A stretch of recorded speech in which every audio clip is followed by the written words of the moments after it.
Hello everyone, myself Sunita Manda, Assistant Professor, Department of Sociology, Government Dungar College, Bikaner. Today we will discuss scope of sociology.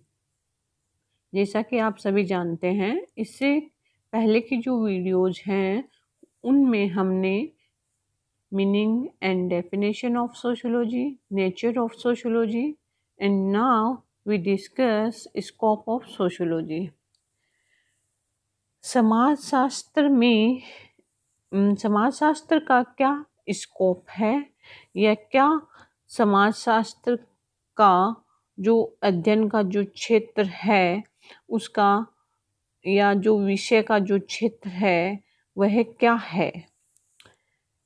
तो सामान्यतः हमारे exam में हमसे यही question पूछा जाता है कि what is scope of sociology. तो जनरली वी से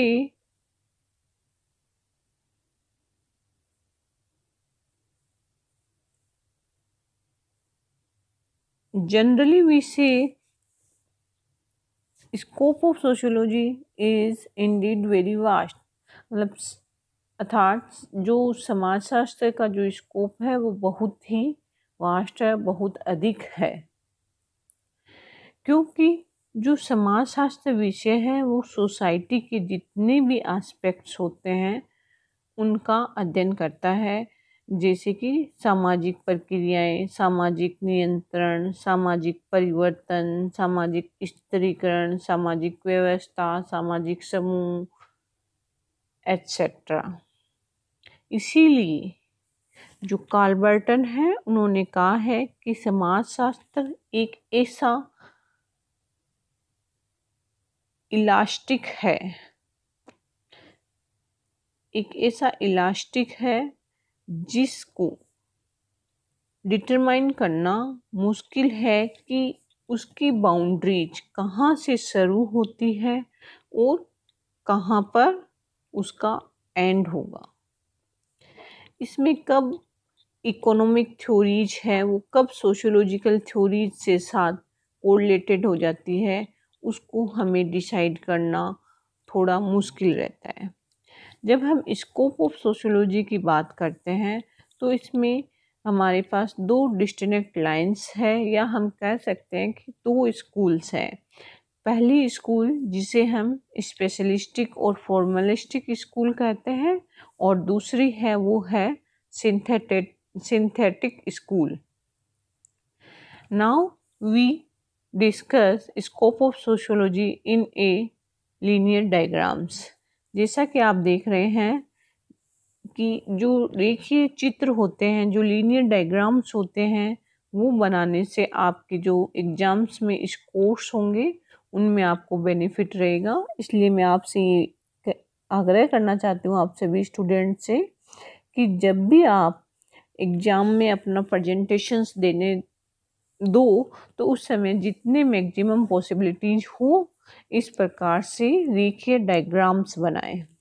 तो हमने देखो जैसा कि ऊपर लिखा है स्कोप ऑफ सोशियोलॉजी जो स्कूल है उसमें दो तरह के स्कूल है, एक फॉर्मल और स्पेशलिस्टिक और दूसरा की सिंथेटिक। जैसा कि नाम से ही हमें पता चल रहा है कि फॉर्मल या स्पेशलिस्टिक स्कूल है वो क्या कहना चाहेगा और सिंथेटिक स्कूल है वो कौन से अप्रोच को अपनाना चाहेगा। जो फॉर्मल और स्पेशलिस्टिक स्कूल है उसके अंतर्गत हम विभिन्न समाजशास्त्रीय हैं जो उसके पक्षधर हैं। उसमें है Ferdinand Tonnies, George Simmel, Max Weber, Alfred Vierkandt, Leopold von Wiese. और जो सिंथेटिक स्कूल है उसके जो पक्षधर समाजशास्त्री है उनमें Emile Durkheim, Sorokin, Hobhouse, Ginsberg है।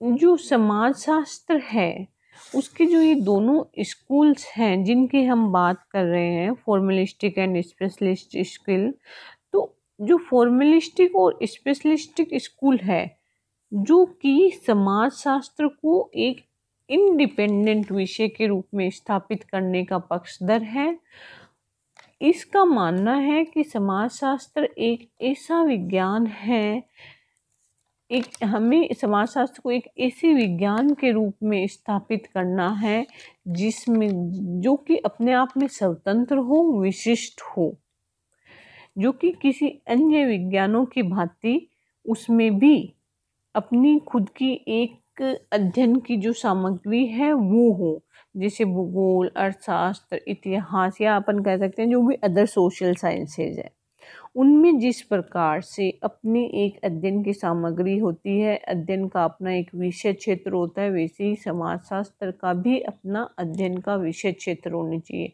उसकी अपनी समस्याएं जिनका उसे अध्ययन करना है, अपने समय के एक क्षेत्र होना चाहिए, एक निश्चित क्षेत्र होना चाहिए, और जो कि विशिष्ट होना चाहिए और स्वतंत्र होना चाहिए।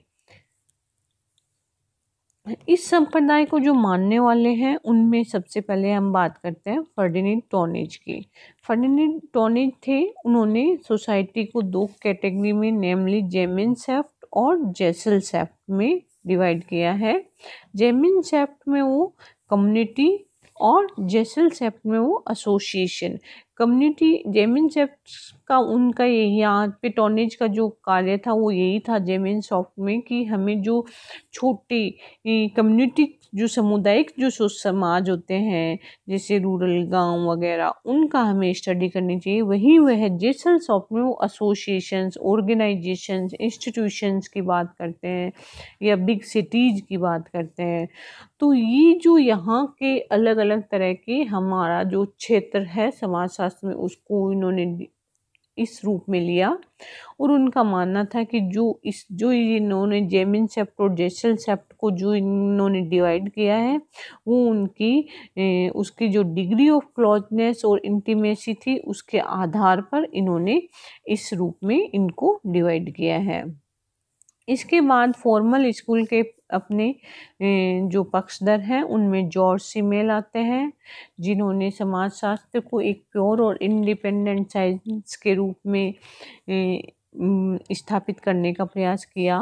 उनका मानना था कि जो समाजशास्त्र है उसको हम केवल फॉर्म्स ऑफ सोशल समाज है वो, जैसा कि हम जानते हैं कि समाज है वो सामाजिक संबंधों का अध्ययन करता है।